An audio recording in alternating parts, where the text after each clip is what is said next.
നമസ്കാരം, ഞാൻ ഡോക്ടർ ഭാഗ്യ QNB health കെയറിലെ Ayurveda ഫിസിഷ്യനാണ്.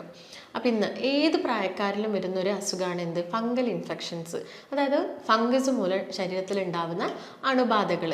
അതായത് അതിനുള്ളൊരു പ്രധാന കാരണം എന്താ? നമ്മുടെ ജീവിതശൈലിയിൽ വന്ന വ്യത്യാസങ്ങളാണ്. ജീവിതശൈലിയിൽ വ്യത്യാസം വന്നതുകൊണ്ട് തന്നെ നമ്മുടെ രോഗപ്രതിരോധ ശേഷി വല്ലാതെ കുറയുന്നു. ഇങ്ങനെ രോഗപ്രതിരോധ ശേഷി കുറയുന്ന സമയത്ത് ഫംഗസുകളൊക്കെ നമ്മുടെ ശരീരത്തിൽ അനിയന്ത്രിതമായിട്ട് വളരുന്നു. നോർമലി നമ്മുടെ ശരീരത്തിനകത്തും പുറത്തും ഒരുപാട് ഫംഗസുകളുണ്ട്. ഈ ഫംഗസുകൾ അതായത് അവരുടെ ഒരു നോർമൽ ഫങ്ഷൻസ് അവർ ചെയ്തുകൊണ്ടിരിക്കും. അത് കൂടുതലാവുന്ന സമയത്ത് അല്ലെങ്കിൽ അവർ കൂടുതലായിട്ട് പെരുകുന്ന സമയത്താണ് ഉണ്ടാക്കുന്നത് ഇൻഫെക്ഷൻസ് ഒക്കെ നമ്മുടെ ബോഡിയിൽ ഉണ്ടാക്കുന്നത്. ഇത് ഇപ്പം നമ്മുടെ ശരീരത്തിൽ കൈകളുടെയോ കാലുകളുടെയോ മടക്കുകളിലാവാം, ഇല്ലെങ്കിൽ തലയോട്ടിയിലാവാം. അതായത് തലയോട്ടി മുതൽ നമ്മുടെ കാലിൻ്റെ നഖം വരെ എവിടെ വേണമെങ്കിലും ഫംഗസ് അണുബാധ ഉണ്ടാവാം. അപ്പോൾ ഇന്ന് നമുക്ക് എന്തൊക്കെ കാരണങ്ങൾ കൊണ്ടാണ് ഫംഗസ് ഇൻഫെക്ഷൻ ഉണ്ടാവുന്നത്, അതുപോലെ ഇത് നമുക്ക് എങ്ങനെ പ്രതിരോധിക്കാം എന്നതിനെക്കുറിച്ച് നോക്കാം. ഇത് കൂടുതലായിട്ട് അല്ലെങ്കിൽ ഇത് കോമൺ ആയിട്ട് ആരിലൊക്കെയാണ് വരുന്നതെന്ന് നമുക്ക് നോക്കാം. ചില അസുഖങ്ങൾ, അതായത് പ്രമേഹം, തൈറോയിഡ്, ഇങ്ങനെയുള്ള അസുഖമുള്ള ആളുകളിൽ അവരുടെ ഇമ്മ്യൂണിറ്റി, രോഗപ്രതിരോധ ശേഷി വളരെ കുറവായിരിക്കും. അതുപോലെ തന്നെ ഇപ്പോൾ പ്രമേഹമുള്ള പേഷ്യൻസിനെ നോക്കുകയാണെങ്കിൽ അവരുടെ രക്തത്തിൽ ഗ്ലൂക്കോസിൻ്റെ അളവ് കൂടുതലായിരിക്കും. അത് ഈ ഫംഗസുകളൊക്കെ വളരാനുള്ളൊരു ടെൻഡൻസി, ഇങ്ങനെയുള്ളൊരു സാഹചര്യത്തിൽ അവർക്ക് വളരാനുള്ളൊരു ടെൻഡൻസി കൂടുതലായിരിക്കും. അതായത് നോർമലി നമ്മുടെ ശരീരത്തിൻ്റെ ഒരു പി എച്ചിൽ വരുന്ന വ്യത്യാസം കൊണ്ടും ഫംഗസ് ഇൻഫെക്ഷൻ കൂടുതലായിട്ട് വരാം. നോർമലി ഉള്ളത് ഒരു അസിഡിക് pH ആയിരിക്കും. അപ്പം ഇതൊരു ആൽക്കലൈൻ pH ഒക്കെ ആവുന്ന സമയത്താണ് ഫംഗസുകൾ കൂടുതലായിട്ടും വളരുന്നത്. അപ്പോൾ ഈ ഒരു കാരണം കൊണ്ട് ഫംഗസ് ഇൻഫെക്ഷൻ നമ്മുടെ ശരീരത്തിൽ ഉണ്ടാവാം. അതുപോലെ തന്നെ അമിതവണ്ണമുള്ള ആളുകളിൽ കൊഴുപ്പ്, ഫാറ്റ് സെൽസ് കൂടുതലായിരിക്കും. അതുപോലെ തന്നെ അവരിലൊരു പ്രമേഹ രോഗത്തിൻ്റെ ഒക്കെ ഒരു സാധ്യത വളരെയധികം കൂടുതലായിരിക്കും. ഇങ്ങനെയുള്ള കേസുകൾ എന്തുണ്ടാവാം? ഫംഗസ് നമ്മുടെ ശരീരത്തിൽ അല്ലെങ്കിൽ ഫംഗസ് കൂടുതലായിട്ട് പെരുകാനുള്ളൊരു ചാൻസ് ഉണ്ട്. ഇതുമൂലം നിങ്ങൾക്ക് ഫംഗസ് ഇൻഫെക്ഷൻ വരാം. അതുപോലെ തന്നെ സ്റ്റിറോയിഡ്സ് ഒക്കെ കുറേ കാലം എടുക്കുന്ന ആളുകൾ അല്ലെങ്കിൽ ആൻറ്റിബയോട്ടിക്സ് ഒക്കെ കുറേ കാലം എടുക്കുന്ന ആളുകളിൽ ഫംഗസ് ഇൻഫെക്ഷൻ വരാനുള്ളൊരു ചാൻസ് ഉണ്ട്.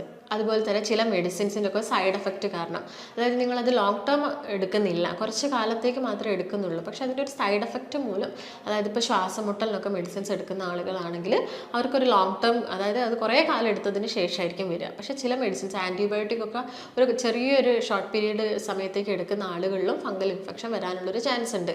അതുപോലെ തന്നെ ചില മറ്റ് കാരണങ്ങൾ എന്ന് പറയുന്നത് നമ്മൾ പ്രോപ്പറായിട്ടുള്ളൊരു ഹൈജീൻ കീപ്പ് ചെയ്തിട്ടില്ലെങ്കിൽ, അതായത് നമ്മൾ അടിവസ്ത്രമൊക്കെ യൂസ് ചെയ്യുന്ന സമയത്ത് അതിൽ ഈർപ്പൊക്കെ കെട്ടിക്കിടക്കുകയാണെങ്കിൽ ഫംഗസ് ഇൻഫെക്ഷൻ വരാം. അതുപോലെ നിങ്ങൾ കൂടുതലായിട്ടും പോളിസ്റ്റർ വസ്ത്രങ്ങളാണ് യൂസ് ചെയ്യുന്നതെങ്കിൽ, അതായത് കോട്ടൺ വസ്ത്രത്തിൽ കൂടുതലും വിയർപ്പ് അബ്സോർബ് ചെയ്യും അല്ലേ, എന്നാൽ പോളിസ്റ്റർ ഡ്രസ്സുകളിൽ അത് അവിടെ കെട്ടിക്കിടക്കും. അപ്പോൾ ഈ നമ്മുടെ ഡ്രസ്സും നമ്മുടെ സ്കിന്നുമായിട്ടുള്ള ആ ഒരു കോണ്ടാക്റ്റിൽ നമുക്കവിടെ ഫംഗസ് ഇൻഫെക്ഷൻ, അതായത് കൂടുതൽ ആളുകൾ ഈ കക്ഷത്തിലും തുടങ്ങി ആ ഒരു ഇടുക്കുകളിലൊക്കെയാണ് ഫംഗസ് ഇൻഫെക്ഷൻ കൂടുതലായിട്ട് വരുന്നത്.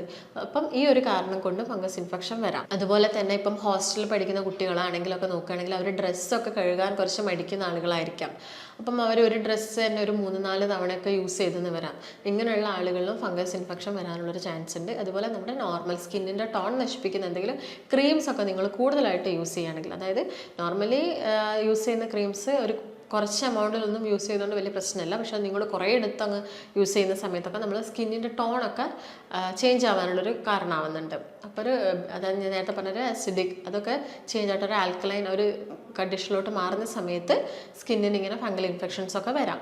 അപ്പം മെയിനായിട്ടും ഈ കാരണങ്ങൾ കൊണ്ടൊക്കെയാണ് നമ്മുടെ ശരീരത്തിൽ ഫംഗൽ ഇൻഫെക്ഷൻസ് വരുന്നത്. ഇങ്ങനെയുള്ള ആളുകൾ കോമൺ ആയിട്ട് ചെയ്യുന്ന ഒരു കാര്യമാണ് എന്ത്? ചൊറിച്ചിൽ. അവർക്ക് നല്ലൊരു ഇച്ചിങ് ഉണ്ടാവും. ഈ ഫംഗസ് ഇൻഫെക്ഷൻ ശരീരത്തിൽ വരുന്ന സമയത്ത് നമുക്ക് ആ ഒരു ഏരിയയിലൊക്കെ നന്നായിട്ട് ചൊറിയും. അപ്പോൾ നമ്മൾ എന്ത് ചെയ്യും? നമ്മുടെ നഖം ഉപയോഗിച്ച് നന്നായിട്ട് ചൊറിയും. ഈ സമയത്ത് നമ്മുടെ സ്കിന്നിനെ ഇറിറ്റേറ്റ് ചെയ്യുകയാണ് ചെയ്യുന്നത്. അതുമൂലം സ്കിന്നിൻ്റെ ഒരു അപ്പർ ലെയറൊക്കെ പൊട്ടിപ്പോവും.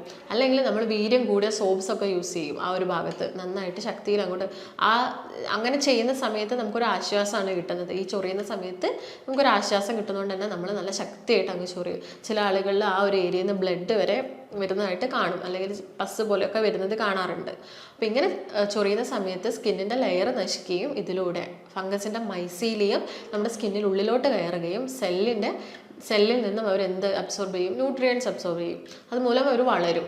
അവർക്ക് വളരാൻ, അതായത് അവരുടെ ഗ്രോത്തിന് വേണ്ടിയിട്ടുള്ള ഭക്ഷണങ്ങൾ അവർ നമ്മുടെ ശരീരത്തിനുള്ളിൽ നിന്ന് അബ്സോർബ് ചെയ്തിട്ട് അവിടെ തന്നെ കൂടുതലായിട്ടും വളരുകയും നമ്മുടെ ഇമ്മ്യൂണിറ്റി, രോഗപ്രതിരോധ ശേഷി കുറയ്ക്കുകയും ചെയ്യുന്നു. അതുമൂലം എന്താവും? അവരുടെ വളർച്ച കൂടി കൂടി വരുന്നു. ഇതങ്ങനെ സ്പ്രെഡ് ആവാൻ തുടങ്ങും. നമ്മളിപ്പോൾ നഖം ഒരു സൈഡ് ചൊറിഞ്ഞിട്ട് ആ നഖം ചിലപ്പോൾ നമ്മൾ ആ സമയത്ത് കഴുകിയെന്ന് വരില്ല, കൈ കഴുകിയെന്ന് വരില്ല. അപ്പോൾ നമ്മൾ വേറെ ഏതെങ്കിലും ഒരു ഭാഗത്ത് പോയിട്ട് ആ നഖം തട്ടുകയോ ചൊറിയുകയോ ചെയ്യുന്ന സമയത്ത് അവിടേക്ക് അത് വരാനുള്ളൊരു ചാൻസ് ഉണ്ട്. അതുപോലെ തന്നെയാണ് ഡയബറ്റിക് ഉള്ള പേഷ്യൻസിൻ്റെ കേസ് നോക്കുകയാണെങ്കിൽ അവർക്കൊരു പ്രീ ഡയബറ്റിക് സ്റ്റേജിൽ, അതായത് ഗ്ലൂക്കോസ് രക്തത്തിൽ കൂടുന്ന ആ ഒരു പ്രീ ഡയബറ്റിക് ആയിട്ട്, അത് നോർമലി ഒരു 1 ടൺ മുകളിലൊക്കെ നമ്മൾ ഡയബറ്റിക് ആണെന്ന് പറയും. അതിൻ്റെ ഒരു താഴത്തൊരു ബോർഡർ ലൈനിലൊക്കെ വരുന്ന സമയത്ത് തന്നെ അവരുടെ രോഗപ്രതിരോധ ശേഷി കുറയാനുള്ളൊരു ചാൻസ് ഉണ്ട്. ഒട്ടുമിക്ക ആളുകളിലും ഒബീസ് ആയിരിക്കും, ചിലപ്പം ആളുകളൊക്കെ അമിത ഭാരമുള്ള ആളുകളായിരിക്കാം. ഇങ്ങനെയുള്ള ആളുകളിലൊക്കെ ഈ ഫംഗൽ ഇൻഫെക്ഷൻസ് ഇടയ്ക്കിടയ്ക്ക് തന്നെ വരും. അവരുടെ രോഗപ്രതിരോധ ശേഷി കുറയും. രക്തത്തിലൊക്കെ ഈ ഗ്ലൂക്കോസിൻ്റെ ഒരു അളവുള്ളത് കൊണ്ട് തന്നെ അവർക്ക് എന്തായിരിക്കാം? ഫംഗൽ ഇൻഫെക്ഷൻസ് വരാനുള്ളൊരു ചാൻസ് കൂടുതലാണ്. അതുപോലെ തന്നെ ഞാൻ പറഞ്ഞു, നമ്മുടെ ശരീരത്തിലെ ബാക്ടീരിയാസ് വേണം, ഫംഗസ് വേണം, വൈറസൊക്കെ നോർമൽ എമൗണ്ടിലാണെങ്കിൽ ഒരു പ്രശ്നം ഉണ്ടാക്കുന്നില്ല. അപ്പം ഈ ബാക്ടീരിയാസ് നമ്മുടെ ശരീരത്തിൽ പ്രോപ്പറായിട്ടല്ലെങ്കിൽ എന്തുണ്ടാവാം? അതായത് നിങ്ങളുടെ ഗട്ട് ഹെൽത്ത് പ്രോപ്പറായിട്ടില്ലെങ്കിൽ, നിങ്ങൾ ഈ പ്രോബയോട്ടിക്സും പ്രീബയോട്ടിക്സും ഒന്നും പ്രോപ്പറായിട്ട് എടുക്കുന്ന ആളുകളല്ലെങ്കിൽ നിങ്ങൾക്ക് ഇങ്ങനെ ഫംഗസ് ഇൻഫെക്ഷനൊക്കെ ഇടയ്ക്കിടയ്ക്ക് ഉണ്ടാവാം. ഈ ബാക്ടീരിയാസൊക്കെ ഉണ്ടെങ്കിൽ നമ്മുടെ ശരീരത്തിലുള്ള ഇൻഫ്ലമേഷൻസ് കുറയ്ക്കുകയാണ് ചെയ്യുന്നത്, അല്ലെങ്കിൽ ഇൻഫെക്ഷൻസ് കുറയ്ക്കുകയാണ് ചെയ്യുന്നത്. അപ്പോൾ ആ ഒരു ഹെൽത്ത് നോർമലാക്കി അതിൻ്റെ ഒരു നോർമൽസ് നിങ്ങൾ കീപ്പ് ചെയ്ത് പോവുകയാണെങ്കിൽ, ഭക്ഷണത്തിലൂടെയൊക്കെ നിങ്ങളത് മെയിൻറ്റെയിൻ ചെയ്ത് പോവുകയാണെങ്കിലും ഇങ്ങനെയുള്ള അസുഖങ്ങളൊക്കെ നിങ്ങൾക്ക് വളരെയധികം, അങ്ങനെ തന്നെ വളരെ കുറച്ച് മാത്രമേ പിടിപെടുള്ളൂ. അപ്പോൾ നമ്മൾ അതൊക്കെ ശ്രദ്ധിക്കേണ്ടതുണ്ട്. ഞാൻ നേരത്തെ പറഞ്ഞു ഫംഗൽ ഇൻഫെക്ഷൻസ് തലയോട്ടി മുതൽ നമ്മുടെ നഖം വരെ അല്ലേ വരാമെന്ന് പറഞ്ഞു. അപ്പോൾ തലയോട്ടിയിൽ എന്താണ് ഉണ്ടാകുന്നത്? ഒരു ഡ്രൈനെസ് പോലുള്ളൊരു സ്റ്റേജസ് വന്നു. അത് ഡാൻഡ്രഫ് ആവാം, ചില ആളുകൾ അത് സെബോറിക് ഡെർമറ്റൈറ്റിസ് പോലുള്ള കണ്ടീഷൻസ് ഒക്കെ ആയിട്ട് മാറാം. ഇതൊക്കെ ഫംഗസ് ആണ് ഇതൊക്കെ മെയിനായിട്ടും കോസ് ചെയ്യുന്നത്. അപ്പോൾ തലയിൽ മെയിനായിട്ടും ഈ ഒരു ഡാൻഡ്രഫ് രൂപത്തിലൊക്കെ ആയിരിക്കാം ഫംഗസിൻ്റെ ഇൻഫെക്ഷൻ ഉണ്ടാവുന്നത്. എങ്കിൽ നമ്മുടെ അത് മൂക്കിൽ നോക്കുകയാണെങ്കിൽ സൈനസൈറ്റിസ് ഒട്ടുമിക്ക ആളുകളിലുള്ളൊരു കംപ്ലൈൻ്റ് ആണ് സൈനസൈറ്റിസ്. ഇതുമൂലം നമ്മുടെ സൈനസുകൾ, അതായത് നെറ്റിയുടെ ഭാഗത്തും മൂക്കിൻ്റെ 2 സൈഡുകളിലും കവിളിലൊക്കെ ആയിട്ടുള്ള സൈനസിനൊക്കെ നല്ല വേദന ഉണ്ടാവും. ഈ സമയത്ത് നമ്മുടെ മൂക്കിനുള്ളിൽ നിന്ന് ചിലപ്പം കഫം വരും, അല്ലെങ്കിൽ നമ്മുടെ മ്യൂക്കസ് വരുന്നത് കുറച്ചുകൂടി ഒരു പച്ച, ഒരു ഡാർക്ക് ഗ്രീൻ നിറത്തിലൊക്കെയാണ് വരുന്നതെങ്കിൽ അത് അവിടെ ഒരു ഫംഗസിൻ്റെ ഇൻഫെക്ഷൻസും കൂടുതലായിട്ടുള്ളത് കൊണ്ടാണെന്ന് നമ്മൾ മനസ്സിലാക്കണം. അതുപോലെ തന്നെ നമ്മുടെ തൊണ്ടയിലും ഒക്കെ ഫംഗസ് ഇൻഫെക്ഷൻസ് വരാം. ഈ സമയത്ത് നമുക്ക് തൊണ്ടവേദനയും ഭക്ഷണം കഴിക്കാനുള്ള ബുദ്ധിമുട്ടുകളൊക്കെ ആയിട്ട് വരാം. വയറ്റിലാണെങ്കിൽ വയറുവേദന ഉണ്ടാവാം.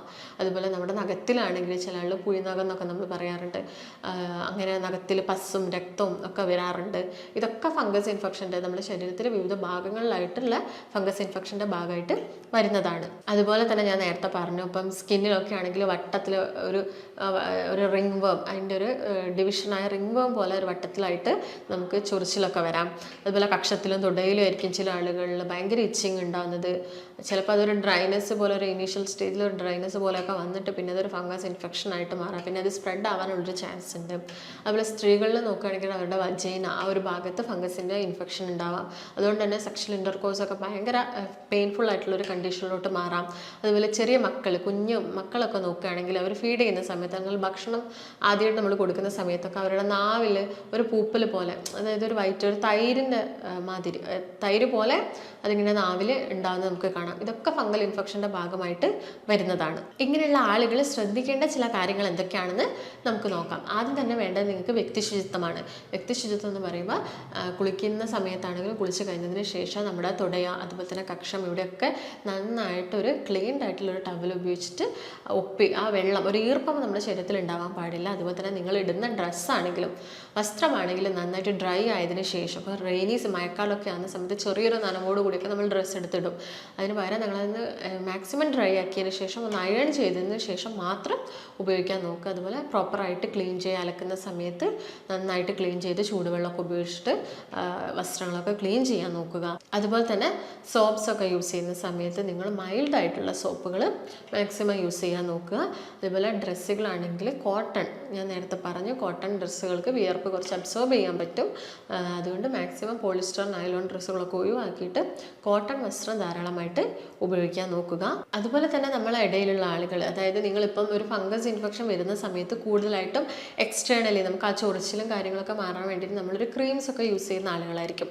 അപ്പം ഇതൊരു 10% മാറി. അപ്പം നിങ്ങൾ ചൊറിച്ചിലും കാര്യങ്ങളൊക്കെ വിട്ടാൽ നിങ്ങൾ വിചാരിക്കും എന്ത്, ഓക്കെ ഫംഗൽ ഇൻഫെക്ഷനൊക്കെ കംപ്ലീറ്റ് പോയി, വലിയ പ്രശ്നമൊന്നുമില്ല, ചൊറിച്ചിലൊക്കെ കുറഞ്ഞല്ലോ എന്ന് വിചാരിച്ചാൽ നമ്മൾ ആ അപ്ലൈ ചെയ്യുന്ന മെഡിസിൻസും അല്ലെങ്കിൽ ഇൻറ്റേർണലി എടുക്കുന്നതൊക്കെ അങ്ങോട്ട് ഒഴിവാക്കും. ഈ ഒഴിവാക്കുന്ന സമയത്ത് കുറച്ച് ദിവസം നിങ്ങൾക്ക് വലിയ ബുദ്ധിമുട്ടൊന്നും ഉണ്ടാവില്ല. പക്ഷേ കുറച്ച് ദിവസം കഴിയുന്ന സമയത്ത് വീണ്ടും നിങ്ങൾക്ക് അത് ശരീരത്തിൻ്റെ കുറച്ചും കൂടി സ്പ്രെഡ് ആയ പോലെ അല്ലെങ്കിൽ ആ വന്ന ഭാഗത്ത് തന്നെ നിങ്ങൾ വീണ്ടും ചൊറിച്ചിലൊക്കെ അനുഭവപ്പെടാം. അതായത് അപ്പം നിങ്ങൾ മെഡിസിൻസ് വീണ്ടും അപ്ലൈ ചെയ്യുന്ന സമയത്ത് ചിലപ്പോൾ അത് കുറയണമെന്നുമില്ല. അതായത് നിങ്ങൾ ഓൾറെഡി എടുത്ത മെഡിസിൻസും അതുപോലെ തന്നെ അപ്ലൈ ചെയ്ത മെഡിസിൻസിനോട് നമ്മുടെ ശരീരം എന്താവും, ഒരു റെസിസ്റ്റൻസ് ഉണ്ടാക്കും. അപ്പോൾ നിങ്ങളത് ശ്രദ്ധിക്കേണ്ടത് കംപ്ലീറ്റ് മാറിയതിന് ശേഷം നിങ്ങളിപ്പം കണ്ടിന്യൂസ് ആയിട്ട് അപ്ലൈ ചെയ്യുകയാണെങ്കിൽ ക്രീംസും കാര്യങ്ങളൊക്കെ അപ്ലൈ ചെയ്യാൻ നോക്കുക. എന്നിട്ട് കംപ്ലീറ്റ് ആയിട്ട് മാറിയതിന് ശേഷം ആ ചൊറിച്ചിൽ നിന്നെന്ന് കരുതി അല്ലെങ്കിൽ ആ പാട് മാത്രമല്ലേ ഉള്ളൂ, ഇപ്പോൾ ചൊറിച്ചിലൊക്കെ നിന്നല്ലോ എന്ന് കരുതിയിട്ട് ആക്കരുത്. കംപ്ലീറ്റ് ആയിട്ട് യൂസ് ചെയ്യുക. നിങ്ങളുടെ ഡോക്ടറുടെ നിർദ്ദേശപ്രകാരം മാത്രം അത് സ്റ്റോപ്പ് ചെയ്യുക. അപ്പോൾ ഇത് നിങ്ങൾ പ്രധാനമായിട്ട് ശ്രദ്ധിക്കേണ്ട ഒരു കാര്യമാണ്. അപ്പോൾ ഇങ്ങനെ ഫംഗൽ ഇൻഫെക്ഷൻസ് വരുന്ന സമയത്ത് നിങ്ങൾക്ക് വീട്ടിൽ ചെയ്യാൻ പറ്റുന്ന ചില ഹോം റെമഡീസ് എന്തൊക്കെയാണ് നമുക്ക് നോക്കാം. നിങ്ങൾക്ക് മഞ്ഞൾ, അതായത് നമ്മുടെ വീട്ടിലൊക്കെ ഉണക്കി പൊടിക്കുന്ന മഞ്ഞൾ ഡയറക്റ്റ്, അതായത് 1 ടീസ്പൂൺ ഡെയിലി മോർണിംഗ് നിങ്ങൾക്ക് കഴിക്കാവുന്നതാണെങ്കിൽ, അല്ലെങ്കിൽ ചൂടുവെള്ളത്തിൽ മിക്സ് ചെയ്തിട്ട് കഴിക്കാം. അതുപോലെ തന്നെ എക്സ്റ്റേണലി നിങ്ങൾ പുറത്ത് മഞ്ഞളും ആര്യവേപ്പിട്ട ഇലയും കൂടി അരച്ചിട്ട് ഒരു പേസ്റ്റ് ആക്കിയിട്ട് നിങ്ങൾക്ക് ഈ ഫംഗൽ ഇൻഫെക്ഷൻസ് ഉള്ള ഭാഗങ്ങളിലൊക്കെ അപ്ലൈ ചെയ്ത് കൊടുക്കാം. അല്ലെങ്കിൽ നമ്മൾ വെർജിൻ കോക്കനട്ട് ഓയിൽ, അതായത് തേങ്ങാപ്പാൽ ആ വെളിച്ചെണ്ണയിൽ കുറച്ച് മഞ്ഞൾ മിക്സ് ചെയ്തിട്ട് ഈ ഇച്ചിങ്ങുള്ള ഭാഗത്ത് അപ്ലൈ ചെയ്ത് കൊടുക്കാം. അതുപോലെ തന്നെ നിങ്ങൾക്ക് വെളുത്തുള്ളിയുടെ നീരെടുത്തിട്ട് വെർജിൻ കോക്കനട്ട് ഓയിൽ മിക്സ് ചെയ്തിട്ട് നിങ്ങൾക്ക് ഇങ്ങനെ ചൊറിച്ചിലും ഫംഗൽ ഇൻഫെക്ഷൻസിൻ്റെ ബാധയൊക്കെയുള്ള സ്ഥലത്ത് എക്സ്റ്റേണലി അപ്ലൈ ചെയ്ത് കൊടുക്കാം. അതോടൊപ്പം തന്നെ ഡ്രൈ സ്കിൻ ആണെങ്കിൽ നിങ്ങൾക്ക് അലോവേരയും മഞ്ഞളും കൂടി മിക്സ് ചെയ്തിട്ട് ആ ഭാഗങ്ങളിലൊക്കെ അപ്ലൈ ചെയ്ത് കൊടുക്കാം. എക്സ്റ്റേണലി നിങ്ങൾക്ക് ആപ്പിൾ സിഡർ വിനെഗറൊക്കെ അവൈലബിൾ ആണെങ്കിൽ അത് നിങ്ങൾക്ക് ഒരു 1-2 ടീസ്പൂണ് ഒരു അര ഗ്ലാസ് വെള്ളത്തിൽ മിക്സ് ചെയ്തിട്ട് കുറച്ച് പഞ്ഞിയിലാക്കിയിട്ട് ആ ഭാഗങ്ങളിലൊക്കെ ആ ഇച്ചിങ്ങും കാര്യങ്ങളൊക്കെ കുറയാൻ വേണ്ടിയിട്ട്, അതുപോലെ തന്നെ അതിൻ്റെ ഇൻഫെക്ഷൻസ് കുറയാൻ വേണ്ടിയിട്ട് നിങ്ങൾക്ക് അപ്ലൈ ചെയ്ത് കൊടുക്കാവുന്നതാണ്. അപ്പോൾ ഇങ്ങനെയുള്ള ആളുകൾ ഒഴിവാക്കേണ്ട ചില ഭക്ഷണങ്ങൾ എന്തൊക്കെയാണെന്ന് നമുക്കൊന്ന് നോക്കാം. കൂടുതലായിട്ടും കാർബണേറ്റഡ് ഡ്രിങ്ക്സ് എപ്പോഴും പറയുന്നതാണ്. ഈ സോഫ്റ്റ് ഡ്രിങ്ക്സുകൾ, കൊക്കക്കോള, അങ്ങനെ കൂടുതലായിട്ട് മധുരം, അതുപോലെ ഈ ഷുഗർ ബോയിൽ ചെയ്തുണ്ടാക്കുന്ന കുറച്ച് ഡ്രിങ്ക്സുകളുണ്ട്. അതായത് കൊക്കക്കോള, പെപ്സി, മിറിൻഡ അങ്ങനെയുള്ള വാട്ടേഴ്സൊക്കെ നിങ്ങൾ കംപ്ലീറ്റ് ആയിട്ട് തന്നെ ഒഴിവാക്കണം. കാരണം ഇത് ഗ്ലൂക്കോസ് നമ്മളെ ബ്ലഡ് കൂടുകയും അത് നമ്മുടെ ഫംഗസിന് വളരാനുള്ളൊരു സാഹചര്യമാണ് നമ്മൾ ഉണ്ടാക്കി കൊടുക്കുന്നത്. അത് കംപ്ലീറ്റ് ഒഴിവാക്കേണ്ടതുണ്ട്. അതുപോലെ തന്നെ മൈദയുടെ യൂസ് കുറയ്ക്കണം. ചില ആളുകളിൽ വീറ്റിനൊക്കെ അലർജി ഉണ്ടാവും. അങ്ങനെയുള്ള ആളുകളാണെങ്കിൽ ഗോതമ്പിൻ്റെ ഉപയോഗവും പരമാവധി കുറയ്ക്കാൻ നോക്കുക. അതുപോലെ തന്നെ നിങ്ങൾ പുളിപ്പിച്ച് കഴിക്കുന്ന ആഹാരങ്ങൾ കംപ്ലീറ്റ് ആയിട്ട് ഒഴിവാക്കണം എന്നല്ല, അത് കുറച്ച് കൊണ്ടുവരിക. അതുപോലെ തന്നെ ഈ മണ്ണിനടിയിൽ നിന്നൊക്കെ നമുക്ക് കിട്ടുന്ന ചേമ്പ്, ചേന, കപ്പ, ഇതിൻ്റെ ഉപയോഗവും കുറയ്ക്കേണ്ടതുണ്ട്. അതുപോലെ തന്നെ നിങ്ങൾ ഒഴിവാക്കേണ്ടതാണ് കഫീൻ, അതായത് കോഫി കുടിക്കുന്ന ആളുകളാണെങ്കിൽ ഫംഗൽ ഇൻഫെക്ഷൻ ഉള്ള സമയത്ത് നിങ്ങൾ അതിൻ്റെ ഉപയോഗം കംപ്ലീറ്റ് ആയിട്ട് ഒഴിവാക്കണം. അതുപോലെ മിൽക്ക് ഐറ്റംസ്, അതായത് ഈസ്റ്റ് അടങ്ങിയിട്ടുള്ള ഭക്ഷണങ്ങൾ, റെഡ് മീറ്റ്സ്, ഇതിൻ്റെയൊക്കെ ഉപയോഗം മാക്സിമം കുറച്ചുകൊണ്ട് വരികയാണെങ്കിൽ പെട്ടെന്ന് ആ ഇൻഫെക്ഷൻ നമ്മുടെ ശരീരത്തിൽ കുറയുകയും നിങ്ങൾ മെഡിസിൻസ് ഇതിനോടൊപ്പം കഴിക്കുകയാണെങ്കിൽ അത് പെട്ടെന്ന് തന്നെ നമുക്ക് ക്യൂർ ചെയ്ത് പോകാൻ പറ്റും. ഒട്ടുമിക്ക ആളുകളും പറയും ഇങ്ങനെ ഞാൻ മെഡിസിൻസ് കഴിക്കുന്നുണ്ട്, അതുപോലെ തന്നെ ക്രീംസൊക്കെ അപ്ലൈ ചെയ്യുന്നുണ്ട്, പക്ഷെ ഇത് കുറയുന്നില്ല. അതായത് നമ്മൾ ആ മെഡിസിൻസും അപ്ലിക്കേഷൻ ചെയ്യുന്നതോടൊപ്പം തന്നെ അതിൻ്റെ സൈഡായിട്ട് തന്നെ നിങ്ങൾ ഭക്ഷണത്തിലും ചില കൺട്രോൾസ് എടുക്കുകയാണെങ്കിൽ അത് പെട്ടെന്ന് തന്നെ ക്യൂർ ചെയ്യും. അപ്പോൾ നിങ്ങൾ ഇത്രയും കാര്യങ്ങളൊക്കെ ശ്രദ്ധിക്കുകയാണെങ്കിൽ ഈ ഫംഗൽ ഇൻഫെക്ഷൻസ് മൂലം ഉണ്ടാകുന്ന പ്രശ്നങ്ങളൊക്കെ നിങ്ങൾക്ക് മാക്സിമം നിങ്ങളുടെ ശരീരത്തിൽ നിന്ന് കുറയ്ക്കാൻ പറ്റും. അപ്പോൾ നിങ്ങൾക്ക് എന്തെങ്കിലും സംശയങ്ങളോ കാര്യങ്ങളോ ഉണ്ടെങ്കിൽ താഴെ കാണുന്ന നമ്പറുമായിട്ട് ബന്ധപ്പെടുക. അപ്പം ഇതിന് ഇത്രയും കാര്യങ്ങളൊക്കെ ചെയ്തിട്ടും വലിയ വ്യത്യാസങ്ങളൊന്നും ഇല്ലെങ്കിൽ നമ്മുടെ ആയുർവേദത്തിൽ ഒരുപാട് മെഡിക്കേഷൻസ് അവൈലബിൾ ആണ് ഫംഗൽ ഇൻഫെക്ഷൻസ് പോലുള്ള കണ്ടീഷൻസിന്. അപ്പം നമുക്ക് മറ്റൊരു നല്ല വീഡിയോ ആയിട്ട് വീണ്ടും കാണാം.